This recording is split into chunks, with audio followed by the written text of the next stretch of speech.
রিমান্ডে ঘুম হারাম মমতাজের। 4 দিনের রিমান্ডে প্রথম রাতে নানা দুশ্চিন্তায় অনেকটা বিমর্ষ ছিলেন তিনি। একাধিক সংস্থার জিজ্ঞাসাবাদে খুব বেশি কথাও বলেননি তিনি। তাই বলে ছেড়ে দিচ্ছে না পুলিশ সহ তদন্ত সংশ্লিষ্টরা। নানান টালবাহানার পরও তাকে জিজ্ঞাসাবাদ অব্যাহত রেখেছেন। তদন্ত সংশ্লিষ্টদের সঙ্গে আলাপকালে এসব তথ্য জানা গেছে। এর আগে রাজধানীর ধানমন্ডি থেকে গ্রেপ্তার হন মমতাজ বেগম। বৈষম্য বিরোধী আন্দোলনের সময় মিরপুর মডেল থানা এলাকায় মোহাম্মদ সাগর নামে একজনকে গুলি করে হত্যার মামলায় গ্রেপ্তার করা হয় মমতাজ বেগমকে।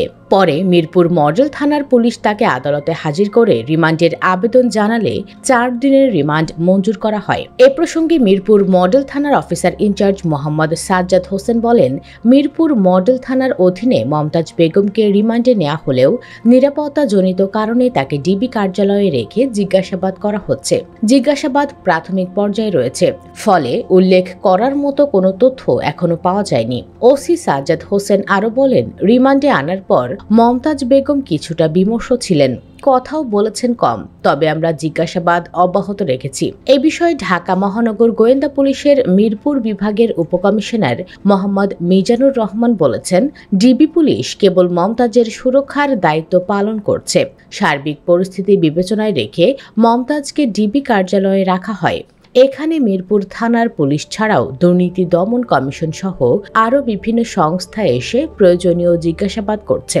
মমতাজের রিমান্ড ও তদন্ত সংশ্লিষ্ট বিষয়ে মহানগর গোয়েন্দা বিভাগ কথা বলে জানা গেছে, রিমান্ডে নেয়ার পর থেকে তিনি অনেকটা চুপচাপ থাকছেন। তার চোখে মুখে বিষণ্ণতা, দুশ্চিন্তার ছাপ। তদন্তকারীরা অনেক প্রশ্ন করলেও মাঝে মধ্যে খুব অল্প জবাব দিয়েছেন তিনি। ফলে মিরপুর মডেল থানার যে হত্যা মামলায় মমতাজ বেগমকে রিমান্ডে নেওয়া হয়েছে সে বিষয়ে প্রাথমিক পর্যায়ে তেমন কোনো বলার মতো তথ্য জানতে পারেননি তদন্ত সংশ্লিষ্টরা। তবে জিজ্ঞাসাবাদ অব্যাহত রাখার কথাও জানিয়েছেন তারা।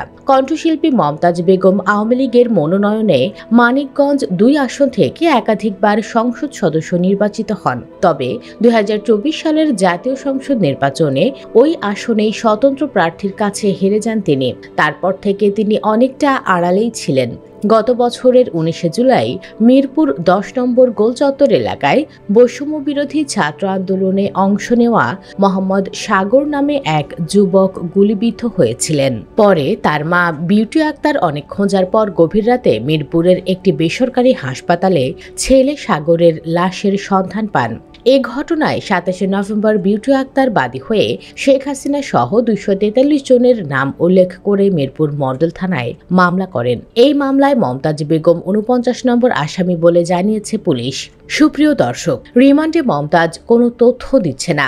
সে অবুঝ শিশুর মতো করছে। আসলে কি সে অবুঝ শিশু নাকি অভিনয় করছে? কমেন্টে জানাতে পারেন আপনার ভাবনা। আর অবশ্যই ভিডিওটি লাইক ও শেয়ার করুন। ধন্যবাদ।